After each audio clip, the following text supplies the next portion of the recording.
मैं अभी अभी पढ़ी हुई एक एपोकलिप्स स्टोरी की दुनिया में ट्रांस माइग्रेट हो गया था और पूरे अमेरिका में सिर्फ मैं ही जानता था कि दुनिया के खत्म होने में ठीक 6 साल बचे हैं। 6 जून शाम ठीक 6 बजे वही पल था जब इस दुनिया की शांति हमेशा के लिए खत्म होने वाली थी। उस कहानी में तब तक अमेरिका किसी स्वर्ग से कम नहीं था। दशकों से कोई युद्ध नहीं हुआ था। अपराध इतने कम थे कि लोग दरवाजे लॉक करना भी लगभग भूल चुके थे। ग्रोसरी स्टोर सिर्फ शेल्फ्स खूबसूरत दिखें इसलिए महंगा स्टेक तक फेंक देते थे। पूरे दिन लग्जरी डिलीवरी ड्रोन आसमान में उड़ते रहते थे। बच्चे अपनी साइकिलें फुटपाथ पर छोड़ देते थे। अमीर औरतें पब्लिक पूल के पास हीरे के ब्रेसलेट छोड़ देती थीं। रात में अजनबी भी मुस्कुराकर बात करते थे क्योंकि डर जैसी चीज अब सिर्फ पुरानी डॉक्यूमेंट्रीज में ही देखने को मिलती थी। कुल मिलाकर ये एक परफेक्ट यूटोपिया था और यही वजह थी कि यहाँ के लोग जरूरत से ज्यादा निश्चिंत हो चुके थे। फिर वो आपदा आई, लेकिन सायरन या सैनिकों के साथ नहीं। वो आई जहरीली सफेद बर्फ के रूप में, जिसकी हल्की सी छुअन से शरीर पर सफेद दरारें फैलने लगती थीं। कुछ ही मिनटों में तापमान बुरी तरह गिर गया, बिजली पूरी तरह ठप हो गई, पानी बंद हो गया, गाड़ियां सिर्फ शो पीस बनकर रह गईं, फूड डिलीवरी मजाक बन गई। सबसे पहले लोग ठंड से वहीं जमकर मरने लगे जहां वे खड़े थे, और बाद में कहानी के मुताबिक उनमें से कुछ दोबारा उठ खड़े हुए। यही हिस्सा मुझे सबसे ज्यादा डरावना लगता था। जब मैंने इस दुनिया में आंखें खोली तो मैं रेशमी चादरों वाले एक ऐसे बेडरूम में था जो मेरी पिछली जिंदगी के पूरे फ्लैट से भी बड़ा था। मेरे हाथ पहले से ज्यादा मुलायम थे, शरीर लंबा और मजबूत था। मैंने फोन उठाया तो बैंक ऐप में इतनी रकम थी कि मेरी पिछली जिंदगी की सारी कमाई मिलाकर भी उसके आसपास नहीं पहुंच सकती थी। स्क्रीन पर लिखा नाम था माइल्स आर्लिन। मैं इस नाम को अच्छी तरह जानता था। माइल्स आर्लिन उस उपन्यास का एक अमीर साइड कैरेक्टर था, बिगड़ा हुआ, घमंडी और पूरी तरह निकम्मा। ऐसा इंसान जिसे पाठक तब तक याद भी नहीं रखते जब तक उसकी मौत मजेदार तरीके से ना हो जाए। असली कहानी में वो बचे हुए लोगों का मजाक उड़ाता था, अपनी पूरी जायदाद गंवा देता था, और आखिर में वही पड़ोसी उसे घसीटकर बर्फीले अंधेरे में ले जाते थे जिन्हें उसने हमेशा नजरअंदाज किया था। उसकी कहानी चैप्टर 12 में खत्म हो जाती थी, लेकिन मेरी कहानी वहीं से शुरू हुई। मेरे पास पूरे 6 साल थे और बेहिसाब दौलत भी। मेरे सामने सिर्फ 3 रास्ते थे। पहला, असली माइल्स की तरह पार्टी, लग्जरी कारें, खूबसूरत लड़कियां और शैंपेन में जिंदगी उड़ाना और कहानी शुरू होने से पहले ही मर जाना। दूसरा, लोगों को बताना कि 6 जून शाम 6 बजे अमेरिका तबाह होने वाला है और सबकी नजरों में एक पागल अमीर आदमी बन जाना। तीसरा, अपनी हर एक पाई खर्च करके ऐसा घर बनाना जिसे देखकर लोग उसे लूटना चाहें, लेकिन जो इतना मजबूत हो कि अगर कोई टैंक भी सामने से टक्कर मार दे तो खुद शर्मिंदा होकर लौट जाए। मैंने बिना एक पल गवाए तीसरा रास्ता चुन लिया। किसी सिस्टम ने मेरे सामने सर्वाइवल कंफर्म्ड जैसा कोई नोटिफिकेशन नहीं दिखाया। इस जिंदगी में आधी रात को कोई इनाम मिलने वाला नहीं था। मेरा सबसे बड़ा चीट सिर्फ इतना था कि मैं इस कहानी का अंत पहले से जानता था और मेरे पास इतनी दौलत थी कि मैं आम समझ से भी महंगी योजना बना सकता था। मैंने अपनी सारी यॉट्स बेच दी, सारी स्पोर्ट्स कारें बेच दी, वे वेकेशन हाउस भी बेच दिए जहां मैं कभी गया तक नहीं था। उन दोस्तों को जिंदगी से निकाल दिया जिन्हें सिर्फ मेरी महंगी वाइन याद रहती थी। उन रिश्तेदारों से भी नाता तोड़ लिया जो मुझे पागल कहते थे, लेकिन हर महीने अपने खर्चों के लिए मुझसे ही पैसे मांगते थे। इसके बाद मैंने बनवाया आर्लिन रेजिडेंस। बाहर से देखने पर वो एक शानदार मॉडर्न लग्जरी मेंशन लगता था। सफेद पत्थरों की दीवारें, फर्श से छत तक फैली बड़ी बड़ी कांच की खिड़कियां, चौड़े ग्लास डोर, गर्माहट भरे पर्दे, 2 मंजिला लिविंग रूम, सुनहरी रोशनी, मार्बल की किचन, इंडोर ग्रीन वॉल और पीछे कांच के विशाल गुंबद के नीचे खूबसूरत गार्डन। देखने में ये बस एक आलीशान घर था, लेकिन यही इसकी सबसे बड़ी चाल थी। उसकी खिड़कियां कई परतों वाली ट्रांसपेरेंट एलॉय से बनी थीं। दरवाजे पूरी तरह प्रेशर सील थे।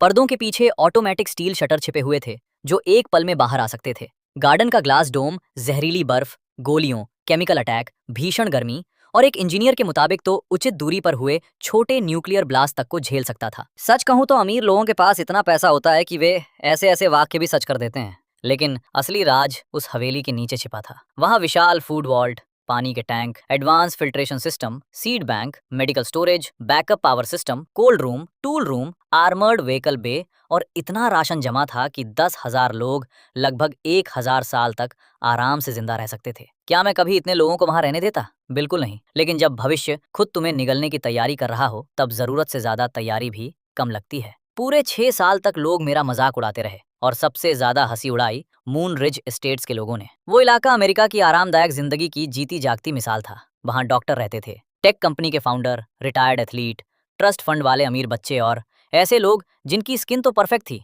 लेकिन सर्वाइवल स्किल्स गीले कागज से भी कमजोर थीं। लोग अपने घरों के दरवाजे तक लॉक नहीं करते थे, क्योंकि उनके मुताबिक इस दुनिया में कभी कुछ बुरा हो ही नहीं सकता था। वे महंगी सैंडल पहनकर ब्लॉक पार्टियां करते, इमरजेंसी सप्लाई रखने वालों का मजाक उड़ाते और मेरे मेंशन को देखकर कहते कि ये किसी अमीर आदमी की सनक का नमूना है। मेरी एक्स गर्लफ्रेंड टालिया ग्रीड तो इसे और भी बुरा कहती थी।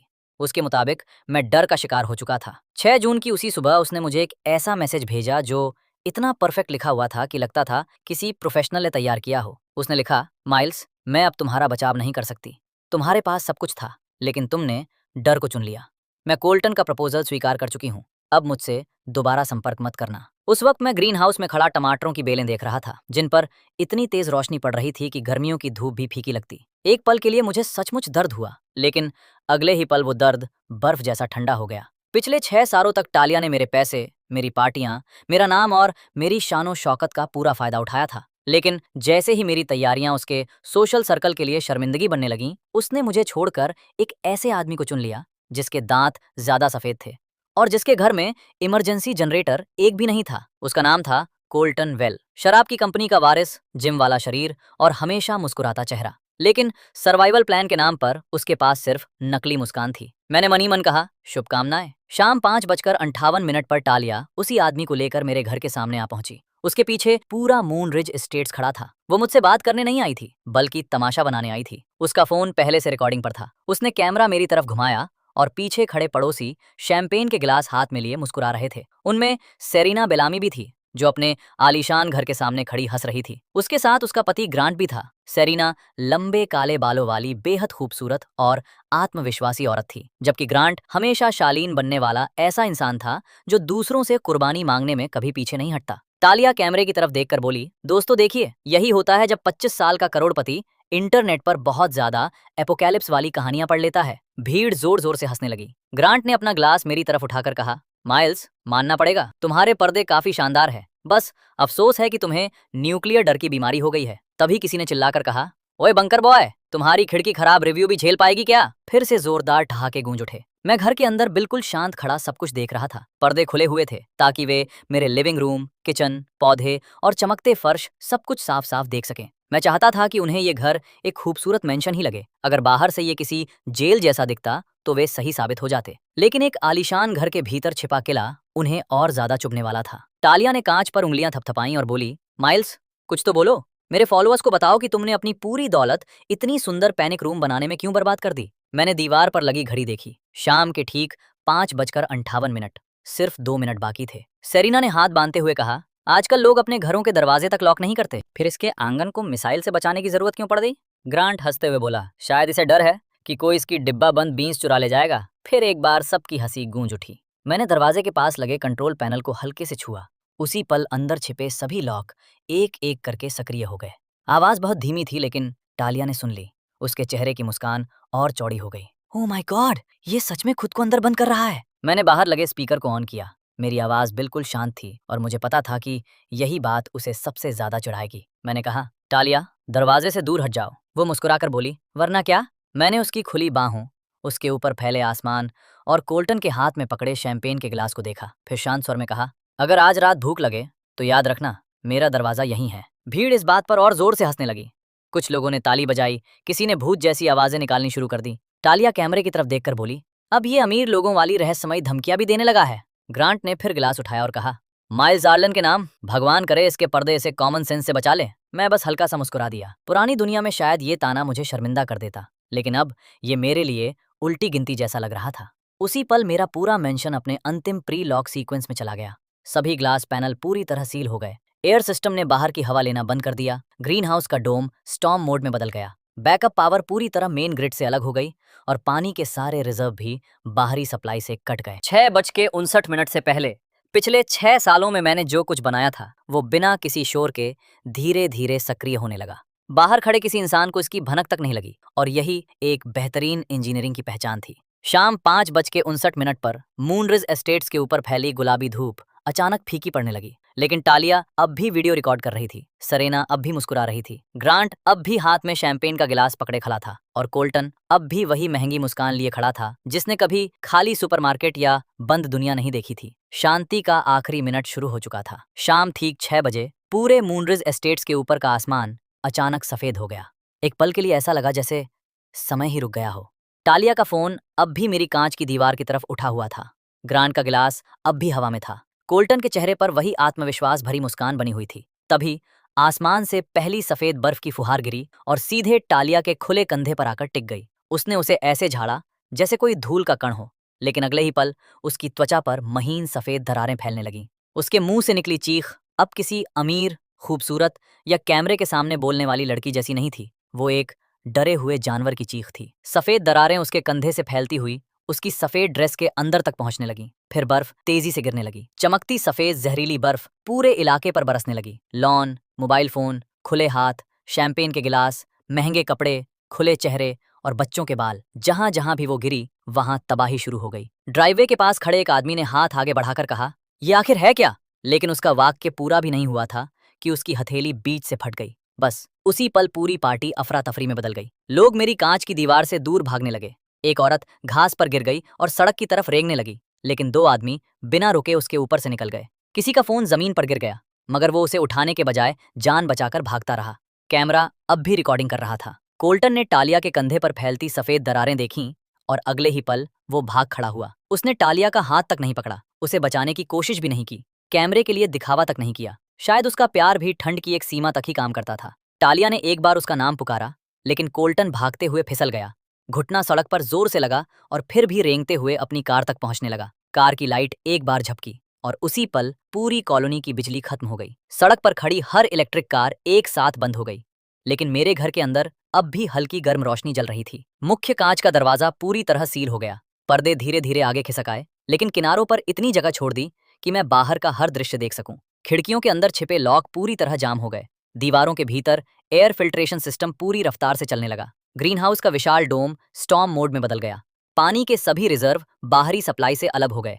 जमीन के नीचे लगा जियोथर्मल सिस्टम सक्रिय हो गया और पूरे मार्बल फ्लोर में धीरे धीरे गर्माहट फैलने लगी। इस जिंदगी में मेरे पास कोई जादुई सिस्टम नहीं था। मेरी सबसे बड़ी ताकत सिर्फ 3 चीजें थीं: भविष्य की जानकारी, बेहिसाब पैसा और पूरे 6 साल तक लोगों की नजरों में पागल बनने की हिम्मत। उधर बाहर सरेना ने घबराकर ग्रांट का हाथ पकड़ लिया। ग्रांट, जल्दी दरवाजा खोलो। उनका घर सड़क के ठीक सामने था। सफेद पत्थरों से बना खूबसूरत महल, बड़ी बड़ी खिड़कियां, लेकिन पूरी तरह बिजली, पानी, स्मार्ट लॉक और आधुनिक सुविधाओं पर निर्भर। यानी एक ऐसा घर जो सिर्फ सभ्यता के जिंदा रहने तक ही सुरक्षित था। ग्रांट ने कांपते हाथों से फोन निकाला, लेकिन स्मार्ट लॉक ने कोई जवाब नहीं दिया। सरेना चिल्लाई, मैनुअल चाबी इस्तेमाल करो। ग्रांट बस उसे घूरता रह गया। उसी पल मुझे सब समझ आ गया।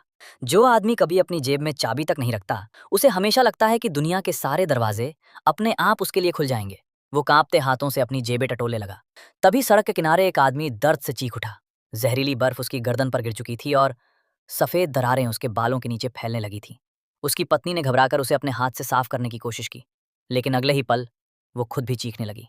मेरे सामने लगी स्क्रीन पर कॉलोनी का कम्युनिटी चैट लगातार भरने लगा। ये क्या हो रहा है? क्या ये कोई केमिकल अटैक है? मेरा बेटा बाहर है, कोई मदद करो। सारी गाड़ियां बंद क्यों हो गईं? क्या किसी के घर में अब भी बिजली है? ये सब थोड़ी देर में ठीक हो जाएगा, इमरजेंसी सर्विस जरूर आएगी।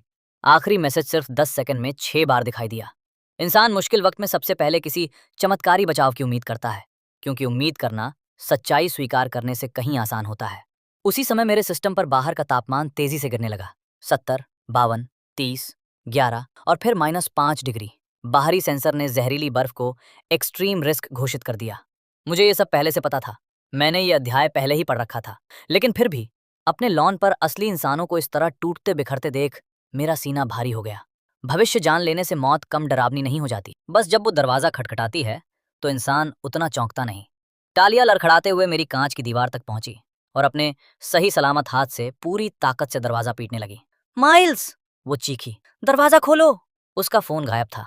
कैमरे के सामने वाली मुस्कान भी गायब हो चुकी थी।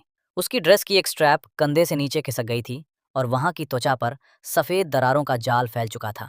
दूसरी तरफ कोल्टन अपनी बंद पड़ी कार के नीचे दुबका हुआ था, जैसे भूकंप आने पर कोई मेज के नीचे छिप जाता है। मैंने स्पीकर ऑन किया और शांत आवाज में कहा, टालिया, किसी सुरक्षित जगह चली जाओ, अपने शरीर को पूरी तरह ढक लो। लेकिन वो और जोर से चिल्लाई, ये कमबख्त, दरवाजा खोलो। उसकी आवाज सुनकर आसपास के लोग भी मेरी तरफ देखने लगे। यही अगला खतरा था। ठंड और भूख अपना काम बाद में करती, लेकिन घबराहट को तुरंत एक निशाना चाहिए होता है, और मजबूत कांच के पीछे सुरक्षित खड़ा एक गर्म इंसान उन्हें सबसे आसान शिकार दिखाई देता है। उधर ग्रांट को आखिरकार अपने घर की असली चाबी एक गमले के नीचे मिल गई। सेरेना सबसे पहले अंदर भागी, उसके पीछे ग्रांट भी घुसा और इतनी तेजी से दरवाजा बंद किया कि बाहर खड़े एक पड़ोसी की उंगलियां लगभग उसमें फंस गईं। मैंने मन ही मन सोचा, वाह, एपोकैलिप्स शुरू हुए सिर्फ 5 मिनट हुए हैं और मूनरिज एस्टेट्स की सारी तहजीब खत्म हो चुकी है। टालिया ने सामने सेरेना का दरवाजा बंद होते देखा, फिर मेरी तरफ मुड़ी। उसकी आंखों में हैरानी और डर दोनों थे। उसने कांपती आवाज में पूछा, तुम्हें पहले से पता था? मैंने कोई जवाब नहीं दिया, क्योंकि सच यही था। अगर मैं 6 साल पहले उसे ये सब बता देता तो वो दुखी चेहरा बनाकर सबको कहती कि मुझे मानसिक मदद की जरूरत है, और फिर मेरे एपोकैलिप्स वाले घर का मजाक उड़ाते हुए पोस्ट डालती। जो लोग तुम्हें पागल साबित करके फायदा उठाते हों, उन्हें पहले से चेतावनी देना अपने ही अपमान की कीमत चुकाने जैसा होता है। बर्फ अब और तेज गिरने लगी थी। आखिरकार टालिया अपने घायल कंधे को पकड़कर लड़खड़ाते हुए घरों के बीच वाली गली की तरफ बढ़ गई। उसके कदम ठीक से नहीं पड़ रहे थे। उसने एक बार भी पीछे मुड़कर कोल्टन को नहीं देखा। अच्छा ही हुआ, कुछ सबक इंसान को खुद ठंड झेलकर ही सीखने पड़ते हैं। मैं दरवाजे से हटकर सीधे किचन में चला गया। सुनने में शायद ये बेरहम लगे, और शायद मैं सच में थोड़ा बेरहम हो चुका था। 6 साल तक उन्हीं खिड़कियों के बाहर खड़े लोगों की हंसी सुनते सुनते मेरे अंदर कुछ बदल गया था। मैं पत्थर दिल नहीं बना था, बस अब हर किसी पर दया नहीं आती थी। अब मुझे पहले ये तय करना था कि आखिर मेरी मदद का हकदार कौन है। किचन की सफेद रोशनी पूरे कमरे में फैली हुई थी। मैंने नल खोला और साफ फिल्टर किया हुआ पानी बहने लगा। असली पानी, जिसे फिल्टर किया गया था, स्टोर किया गया था, दोबारा शुद्ध किया गया था और 3 अलग अलग बैकअप सिस्टम से सुरक्षित रखा गया था। मैंने स्टोरेज खोला और एक मोटा ribeye steak, garlic butter, asparagus, baked आलू और बर्फ से भरी कोला की बोतल निकाली। बाहर लोग दरवाजे पीट रहे थे और अंदर मेरा ग्रिल गर्म हो रहा था। ये फर्क बहुत कड़वा था और मैं खुद से झूठ नहीं बोल रहा था। जैसे ही स्टेक गर्म पैन पर पड़ा, तेज आवाज आई। नमक छिड़कते समय मेरे हाथ एक बार हल्के से कांपे। मुझे ये बिल्कुल पसंद नहीं आया। मैंने 6 साल तक इस पल की कल्पना की थी और हर बार खुद को बिल्कुल शांत देखा था, लेकिन असलियत अलग थी। बाहर लोगों की चीखें थीं, अंदर गार्लिक बटर की खुशबू थी और मेरे अंदर भूख और बेचैनी दोनों एक साथ थीं। फिर भी मैंने खाना खाया। रात 8 बजे तक पूरा लॉन बर्फ से ढक चुका था। 9 बजे तक बाहर पड़े पहले लोग हमेशा के लिए शांत हो चुके थे। 10 बजे तक कम्युनिटी चैट में घबराहट की जगह गुहारें आने लगीं। पानी के बदले जितने पैसे चाहो दे दूंगा। मेरे पति सांस नहीं ले रहे। किसी के पास एंटीबायोटिक है? मेरे बच्चे को तेज बुखार है। दरवाजे खोलो, हम सब साथ मिलकर बच सकते हैं। फिर पहली बार किसी ने मेरा नाम लिखा। माइल्स के घर में अभी भी बिजली है, मैंने लाइट देखी है। उसके बाद दूसरा मैसेज आया, उसका ग्रीन हाउस अब भी रोशनी से जगमगा रहा है। फिर ग्रांट बेलामी ने लिखा, सब लोग शांत रहिए, हमें मिलकर काम करना चाहिए, कोई भी अपने पास सामान छिपा कर ना रखे। मैं लगभग स्टेक खाते खाते हंस पड़ा। जो आदमी कुछ देर पहले अपने पड़ोसियों को बाहर छोड़कर खुद अंदर बंद हो गया था, वही अब इंसानियत और सहयोग का भाषण दे रहा था। सचमुच गजब का बदलाव था। रात ठीक 12 बजे मैं पूरे घर का निरीक्षण करने निकला। लिविंग रूम अब भी गर्म और आरामदायक था। विशाल कांच की दीवारों पर लगे पर्दे बंद थे, लेकिन कंट्रोल पैनल से मैं जब चाहूं किसी भी हिस्से को खोल सकता था। बाहर जहरीला तूफान पूरी ताकत से चल रहा था, लेकिन मोटे कांच पर एक खरोंच तक नहीं आई थी। पीछे ग्रीन हाउस अब भी रोशनी से चमक रहा था। टमाटर की बेलें हल्के हल्के हिल रही थीं। एक्वापॉनिक्स टैंक में मछलियां आराम से तैर रही थीं। संतरे के पेड़ इतने ताजे और हरे भरे दिख रहे थे कि मानो बाहर की तबाही का मजाक उड़ा रहे हों। बेसमेंट के नीचे बना विशाल फूड वॉल्ट किसी बड़े सुपरमार्केट से भी बड़ा था। अनाज, फ्रीज ड्राइड फूड, डिब्बाबंद मांस, दवाइयाँ, बीज, नमक, चीनी, फ्यूल सेल, औजार, कपड़े और पानी के विशाल टैंक। इतना सामान कि 10,000 लोग लगभग 1,000 साल तक आराम से जिंदा रह सकें। लेकिन क्या मैं सच में कभी 10,000 लोगों को यहाँ बुलाने वाला था? बिल्कुल नहीं। रात 12:32 पर किसी चीज ने मेरे मुख्य कांच के दरवाजे पर जोर से दस्तक दी। मैंने पर्दे का एक हिस्सा हटाया। बाहर एक आदमी खड़ा था। उसके होंठ नीले पड़ चुके थे। एक हाथ पर तौलिया बंधा हुआ था और वो कमजोर पड़ चुकी ताकत से लगातार दरवाजा पीट रहा था। उसने कांपती आवाज में कहा, प्लीज माइल्स, दरवाजा खोल दो। कुछ सेकंड बाद मैंने उसे पहचान लिया। मिस्टर हेल्डन, वही आदमी जिसने एक बार पड़ोस की मीटिंग में मेरा मजाक उड़ाते हुए कहा था कि अगर मैं पागल न होता तो खिड़कियों पर खर्च किए गए पैसों से कई बेघर लोगों का घर बन सकता था। और आज वही आदमी मेरी पोर्च लाइट के नीचे ठंड से कांप रहा था। उसके पीछे जहरीली सफेद बर्फ लगातार बरस रही थी। अगर मैं चाहता तो उसे इमरजेंसी इनटेक रूम में ले जा सकता था।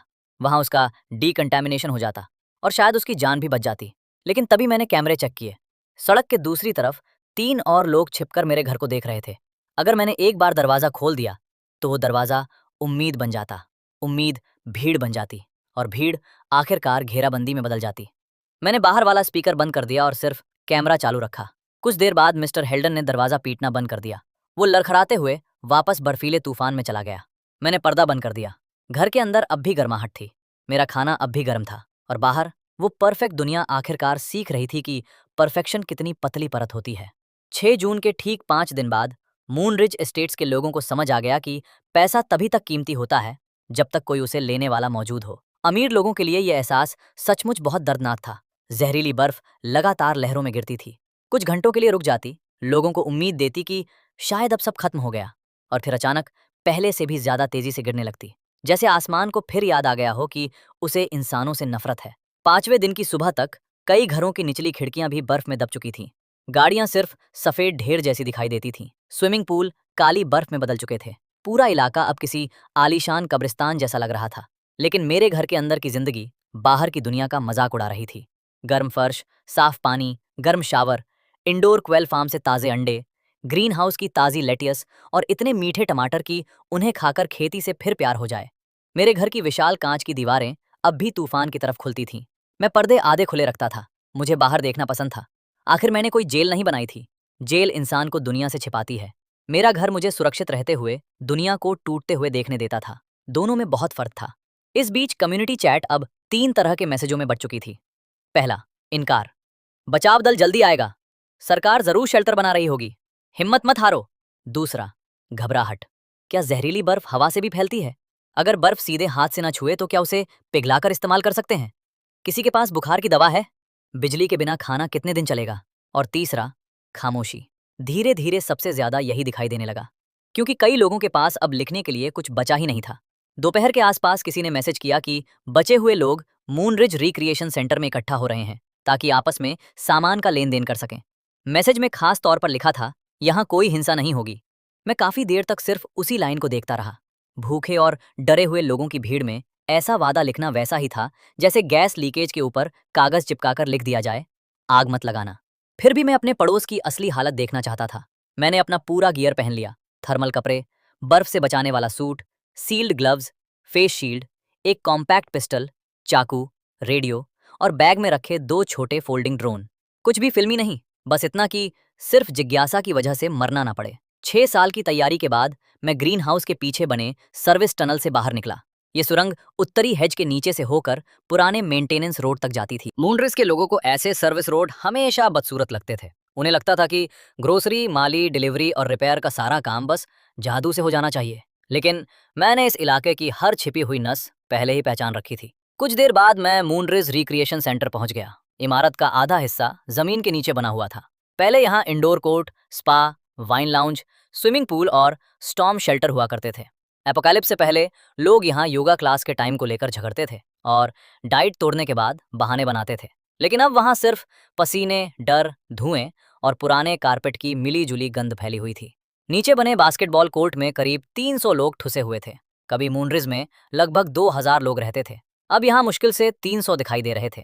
बाकी बहुत सी आवाजें कम्युनिटी चैट से पहले ही गायब हो चुकी थी। मैंने ज्यादा गिनती नहीं की, क्योंकि जब आंकड़े इंसानों की लाशों में बदल जाएं, तब उन्हें गिनना भी बेअदबी लगता है। लोगों ने अपने अपने सामान तौलियों, योगा मैट और फोल्डिंग टेबल पर सजाकर रख दिए थे। नकद पैसे, हीरे के ब्रेसलेट, सोने की घड़ियां, डिजाइनर बैग, कार की चाबियां, महंगी वाइन की बोतलें, मशहूर खिलाड़ियों की साइन की हुई जर्सियां, लग्जरी स्किन केयर प्रोडक्ट्स और यहाँ तक कि फ्रेम में लगी मूवी पोस्टर तक लोग बेचने की कोशिश कर रहे थे। एक आदमी तो सिर्फ 3 सूप के डिब्बों के बदले अपना वेकेशन हाउस तक देने को तैयार था, लेकिन कोई हंसा तक नहीं, क्योंकि अब असली सौदे कोनों में हो रहे थे। 2 पानी की बोतलों के बदले बच्चों की बुखार की दवा, एक प्रोपेन सिलेंडर के बदले एंटीबायोटिक्स, एक क्रैकर्स के डिब्बे के बदले काम करने वाला बैटरी पैक और एक हंटिंग नाइफ के बदले इंसुलिन। पुरानी दुनिया बर्फ गिरने से खत्म नहीं हुई थी, वो उस पल मर गई थी जब किसी को भी रोलैक्स घड़ी की जरूरत नहीं रही। तभी मेरी नजर सेरेना और ग्रांट पर पड़ी। दोनों पुराने स्मूदी बार के पास खड़े थे। सेरेना ने मोटा फर कोट पहन रखा था, लेकिन उसका चेहरा भूख और ठंड से पीला पड़ चुका था।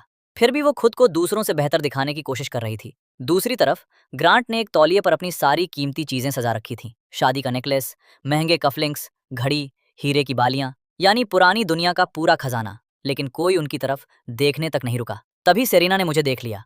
उसकी नज़र मेरे साफ सुथरे कोट, मेरे स्थिर हाथों, सील्ड मास्क और इस बात पर गई कि मैं बिल्कुल नहीं कांप रहा था।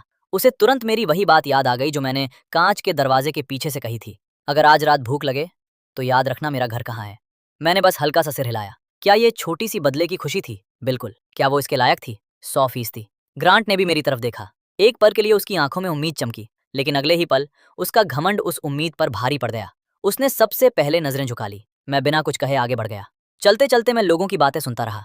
अच्छी खबर यह थी कि जहरीला टॉक्सिन हवा में नहीं फैल रहा था, यानी अगर शरीर पूरी तरह ढका हो तो कुछ देर तक बाहर रहना संभव था। दूसरी बात यह पता चली कि बर्फ को कपड़े, सिरेमिक फिल्टर और गर्मी से साफ करने के बाद ही पानी बनाया जा सकता था। बिना साफ किए पिघली बर्फ पीने से अब तक 2 लोग मर चुके थे। और सबसे डरावनी खबर, बाहर पड़े कुछ शवों की आंखें धूसर सफेद हो चुकी थीं और उनके हाथ पैर अजीब तरह से मुड़ गए थे। एक किशोर लड़के ने कसम खाकर कहा कि उसने सूरज ढलने के बाद अपने मरे हुए अंकल को बर्फ के नीचे हिलते हुए देखा था। मैंने उस टिंग पर यकीन कर लिया और यही बात मुझे सबसे ज्यादा डराने लगी। तभी इमरजेंसी एग्जिट के पास एक औरत की तेज आवाज सुनाई दी। क्या तुम्हें पता भी है मैं कौन हूं? पहले ये एक ऐसा वाक्य था जो हर दरवाजा खुलवा देता था, लेकिन अब इसने सिर्फ मेरी उत्सुकता बढ़ाई। वहां जिम मैट पर बैठी थी कैसिडी रेन, मोटे सिल्वर कोट में लिपटी हुई, भूख से कमजोर, लेकिन फिर भी इतनी मशहूर कि उसे पहचानने में एक पल भी नहीं लगा। अमेरिका की सबसे बड़ी film star, pop singer, brand queen, perfume ads का चेहरा, अवार्ड शो की जान। नॉवल में भी वो बाकी सेलिब्रिटीज से ज्यादा समय तक जिंदा रही थी, क्योंकि वो शुरुआत से ही खतरे को समझ गई थी। लेकिन समझदारी भी भूख नहीं मिटा सकती। उसके सामने बैठी एक बूढ़ी औरत अपनी पानी की बोतल को सीने से लगाए हुए थी। कैसिडी ने फिर कोशिश की। जब ये सब खत्म होगा मैं तुम्हें इसका 10 गुना वापस दूंगी। मेरी एजेंसी। बूढ़ी औरत ने उसकी बात बीच में ही काट दी। क्या तुम्हारी एजेंसी मेरे पोते का कांपना बंद कर सकती है? कैसिडी चुप हो गई। पूरे हॉल में किसी ने भी हैरानी नहीं दिखाई, किसी को फर्क ही नहीं पड़ा, और शायद यही बर्फ से भी ज्यादा ठंडी बात थी। तभी कैसिडी की नजर मुझ पर पड़ी। उसने आदतन अपनी ठुड्डी ऊपर उठाई, जैसे रेड कारपेट की आदमत अब भी उसका पीछा नहीं छोड़ रही थी। उसने कहा, तुम लगता है पहले से तैयार होकर आए हो। मैंने शांत आवाज में जवाब दिया, बहुत खराब अफवाह है। उसने आंखें सिकोड़ लीं और जल्दी जल्दी बोलने लगी, मेरे पास ज्वेलरी है, ब्लैक कार्ड्स हैं, ब्रांड कॉन्ट्रैक्ट्स हैं, कलेक्टर्स आइटम्स हैं। रेस्क्यू आने के बाद मैं तुम्हें बहुत अमीर बना सकती हूँ। मैंने आसपास देखा।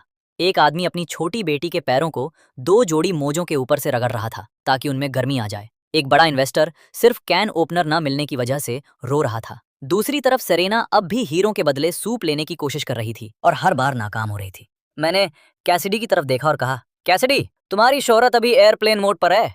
उसका चेहरा पहले गुस्से से लाल हुआ, फिर उसी गुस्से की जगह डर ने ले ली। और यही अच्छी बात थी, क्योंकि डर इंसान को सबसे जल्दी सिखाता है। उसने अपने बैग से एक मजबूत काला केस निकाला। उसके अंदर portable solar charger, 2 encrypted radio और कई इमरजेंसी मेडिकल इंजेक्टर रखे थे। उसने कहा, मेरी सिक्योरिटी टीम इन्हें गेस्ट हाउस में रखती थी, जितना बचा सकी उठा लाई। अब ये सचमुच काम की चीजें थीं। मैंने केस लिया, उसकी सील चेक की और फिर वापस उसके हाथ में रख दिया। वो हैरान रह गई। तुम्हें ये नहीं चाहिए? मैंने सिर हिलाया। मेरे पास इससे भी बेहतर है। वो और ज्यादा उलझ गई। फिर मुझसे बात ही क्यों की? मैंने अपनी जेब से एक सील्ड राशन बार निकाला। उसकी नजर तुरंत उसी पर टिक गई, और सिर्फ उसकी ही नहीं, उसके पीछे खड़े 3 और लोगों की भी। मैंने शांत स्वर में कहा, क्योंकि तुम अभी भी पुरानी दुनिया की तरह सोच रही हो। तुम्हें लगता है कि मशहूर होना ही सबसे बड़ी कीमत है, लेकिन अब असली कीमत सिर्फ खाना, पानी, गर्मी, दवा और ये है कि जब कोई तुम्हारा दरवाजा तोड़े तब भी तुम्हारे हाथ कांपे नहीं। उसने चुपचाप मेरी तरफ देखा। अगले ही पल मैंने वो राशन बार उसकी गोद में फेंक दिया। उसने उसे ऐसे पकड़ लिया जैसे किसी ने उसके हाथ में हीरा रख दिया हो। अगर तुम सच में मजबूर हो जाओ, मैंने कहा, तो तुम्हें उस कांच वाले घर का पता है? उसकी आवाज धीमी हो गई। और उसकी कीमत एक सेल्फी से भी ज्यादा होगी। मैंने बिना जवाब दिए मुड़कर चलना शुरू कर दिया, इससे पहले कि वो तय कर पाती कि उसे मेरी बात पर नाराज होना चाहिए या नहीं। कमरे के दूसरे कोने से सरेना मुझे देख रही थी। ग्रांट भी मुझे घूर रहा था, और उनके साथ कई भूखे लोग भी। अब उन सबको 2 बातें समझ आ चुकी थीं। पहली, मेरे पास खाना है। दूसरी, मैं सिर्फ इसलिए किसी को कुछ नहीं दूंगा क्योंकि वो पहले कभी मशहूर या अमीर था। तभी अचानक रिक्रिएशन सेंटर का मुख्य दरवाजा जोरदार धमाके के साथ खुला। सबसे आगे जो आदमी अंदर आया, उसके हाथ में एक बड़ी फायर एक्स थी। बस उसे देखकर ही समझ आ गया कि सभ्य समाज अब किस हाल में पहुंच चुका है। उसका नाम था रेक्स हैरो। मुझे वो नॉवल से भी याद था और पड़ोस की शिकायतों से भी। लंबा चौड़ा शरीर, मुंडा हुआ सिर, कंस्ट्रक्शन जैकेट और ऐसी आंखें जिनमें किसी तरह की दया नहीं थी। बर्फ गिरने से पहले मून रिज के अमीर लोग उसे सिर्फ इसलिए घटिया इंसान कहते थे क्योंकि वो अपने घर के बाहर तेज आवाज वाले कुत्ते रखता था, खुले लॉन में मीट स्मोक करता था और अमीर लोगों को खुद से बेहतर मानने से साफ इनकार करता था। लेकिन अब वही तथाकथित घटिया आदमी हाथ में कुल्हाड़ी लिए खड़ा था। उसके साथ 4 और आदमी भी थे। वे कोई सैनिक नहीं थे, बस भूखे लोग थे, जिन्हें सबसे पहले ये समझ आ गया था कि जब कानून मर जाता है तब डर उसकी जगह ले लेता है। एक के हाथ में क्रोबार था, दूसरे के पास किचन नाइफ, तीसरे के हाथ में बैटरी से चलने वाली नेल गन और चौथे के पास डक टेप से लिपटा baseball bat. Rex basketball court के बीचों बीच पहुंचा और जोर से मुस्कुराया। घबराओ मत दोस्तों, हम सबके सामान को बराबरी से बांटने आए हैं। हैरानी की बात यह थी कि ग्रांट के चेहरे पर एक पल के लिए सचमुच राहत दिखाई दी। बराबरी से बांटना, बस नाम बदल गया था, राक्षस वही था, कोई अपनी जगह से नहीं हिला। अगले ही पल रेक्स ने अपनी कुल्हाड़ी पूरी ताकत से पास रखी फोल्डिंग टेबल पर दे मारी। एक ही वार में नकदी, गहने और लकड़ी की ट्रे सब बिखर गए। उसी पल पूरे हॉल की नींद टूट गई। लोग चीखने लगे।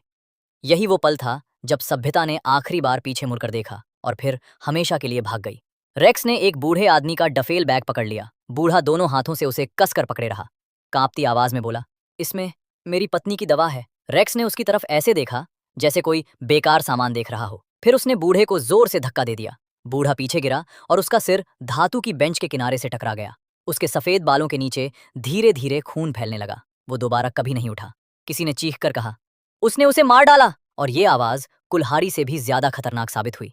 पूरी भीड़ बिखर गई। लोग जान बचाने के लिए service corridor, store room, bathroom, जहां जगह मिली वहीं भागने लगे। कई लोग योगा मैट पर फिसल गए। कई अपनी जान बचाने के चक्कर में वही सामान छोड़ गए जिसे बचाने के लिए अब तक लड़ रहे थे। एक औरत ने अपने बच्चे को उठाने के लिए दवाइयों का बैग छोड़ दिया। तभी एक आदमी भागता हुआ आया और वो बैग उठाकर भाग गया। सिर्फ 5 लोगों ने सैकड़ों लोगों को डरा दिया था। सुनने में ये अजीब लगता है, लेकिन ज्यादातर लोगों ने जिंदगी में कभी मुक्का नहीं खाया था, कभी भूख नहीं देखी थी और कभी ये फैसला नहीं लिया था कि किसी अजनबी की जान उनकी अपनी जान से ज्यादा जरूरी है या नहीं। रेक्स ये बात अच्छी तरह समझता था और मुझे मानना पड़ा, चाहे मन से नहीं चाहता था। उसके आदमी पूरे हॉल में फैल गए। खाना, पानी, दवाइयां, बैटरियां, जो भी काम की चीज थी सब छीनने लगे। हीरे और गहनों की तरफ उन्होंने देखा तक नहीं। उनमें से एक ने चलते चलते ग्रांट की महंगी घड़ी पर पैर रख दिया और उसे एहसास तक नहीं हुआ। ग्रांट ने तुरंत सरेना का हाथ पकड़ा और उसे खींचते हुए स्मूदी बार वाले कॉरिडोर की तरफ भागा। लेकिन सरेना गिरे हुए पानी पर फिसल गई और घुटनों के बल नीचे गिर पड़ी। ग्रांट! उसने चीख कर पुकारा। ग्रांट ने उसे एक बार खींचने की कोशिश की।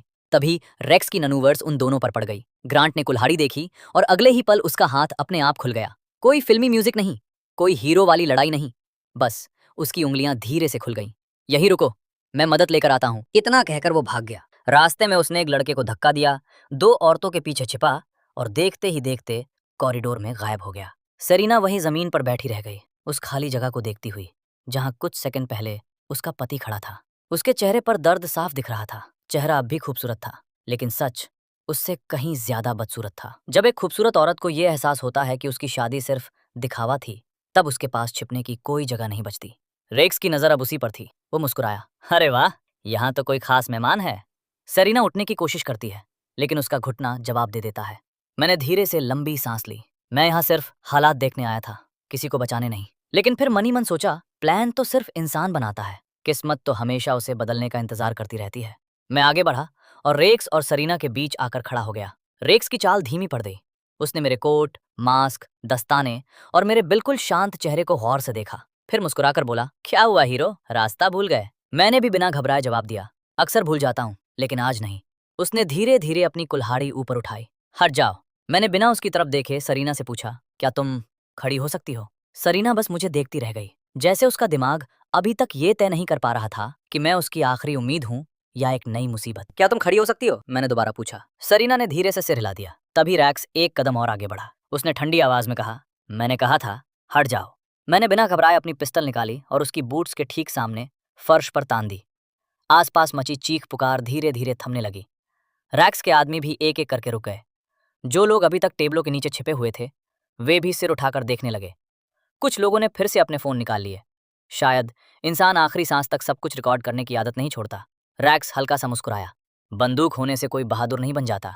मैंने शांत स्वर में जवाब दिया, नहीं, लेकिन इससे बातचीत बहुत छोटी हो जाती है। तभी नेलगन वाला आदमी मेरी तरफ हथियार उठाने लगा। मैंने बिना एक पल गवाए उसकी टांग के पास जमीन पर गोली चला दी। तेज धमाके से पूरा हॉल गूंज उठा। उसके हाथ से नेलगन छूटकर दूर जा गिरी। वो डर के मारे पीछे गिर पड़ा और इतनी जोर से गाली देने लगा कि पास खड़ा एक बच्चा फिर से रोने लगा। रैक्स लगातार मेरी आंखों में देखता रहा। एक पल के लिए लगा कि शायद वो सच में हमला कर देगा, लेकिन फिर उसने चारों तरफ नजर दौड़ाई। उसने भीड़ को देखा, अपने आदमियों को देखा, फिर मेरे पीछे खड़ी सरीना को देखा। आखिर में उसने जमीन पर थूक दिया। ये खत्म नहीं हुआ है, ग्लास हाउस, मैंने शांत आवाज में कहा। ज्यादातर चीजें इतनी जल्दी खत्म नहीं होती। रैक्स पीछे हट गया। जाते जाते उसके आदमी 2 बड़े बैग उठाकर ले गए और रास्ते में जो मिला सब लूटते चले गए। तभी उनमें से एक आदमी को जमीन पर पड़ा एक लैमिनेटेड सिक्योरिटी कार्ड दिखाई दिया। उसने झट से उसे उठा लिया। कैसिडी ने यह सब देख लिया और मैंने भी। उसका चेहरा एकदम सफेद पड़ गया। रैक्स ने कार्ड पर लिखा नाम पढ़ा, Cassidy Rain, Northridge estate, private access code. उसके चेहरे पर एक खतरनाक मुस्कान फैल गई। बहुत बढ़िया, बहुत ही बढ़िया। इतना कहकर वो अपने आदमियों के साथ सर्विस डोर से बाहर चला गया। उसके जाने के बाद भी हॉल में कोई खुश नहीं हुआ। लोग किसी राक्षस के जाने पर तालियां नहीं बजाते, खासकर जब एक दूसरा हथियारबंद आदमी अभी भी उनके सामने खड़ा हो। अब सबकी नजरें मुझ पर थीं। फर्क बस इतना था कि डर की दिशा बदल चुकी थी। मुझे इससे कोई दिक्कत नहीं थी। डर दया से कहीं ज्यादा साफ भावना होती है। मैंने पिस्टल वापस होल्स्टर में रखी और सरीना की तरफ हाथ बढ़ाया। वो कुछ पल झिझकी। घायल होने के बाद भी उसका घमंड आसानी से हार मानने वाला नहीं था। आखिर उसने मेरा हाथ पकड़ लिया। मैंने उसे आसानी से खड़ा कर दिया। शायद उसे अंदाजा नहीं था कि मैं इतना मजबूत हूं। उसकी आवाज कांप रही थी। ग्रांट मुझे छोड़कर भाग गया, मैंने शांत स्वर में कहा। हाँ, वो सबसे सुरक्षित जगह से मदद लाने गया है। मेरी बात सुनकर वो हल्का सा सिहर गई। ये बात थोड़ी कड़वी जरूर थी, लेकिन पूरी तरह सच भी। मैं उसे सहारा देकर बेल्लामी ब्लॉक की तरफ ले जाने लगा। रास्ते में लोग खुद ब खुद हटते गए। ये सम्मान नहीं था। उन्होंने बस अपनी आंखों से देखा था कि रैक्स पहले पीछे हटा था। हेलो दोस्तों, वीडियो अच्छी लगी हो तो थोड़ा हाइप करके सपोर्ट ज़रूर से करना। बहुत मेहनत लगती है एक वीडियो बनाने में, तो आप लोग इतना तो कर ही सकते हो मेरे लिए। एंड वीडियो को लाइक सब्सक्राइब करना बिल्कुल मत भूलना।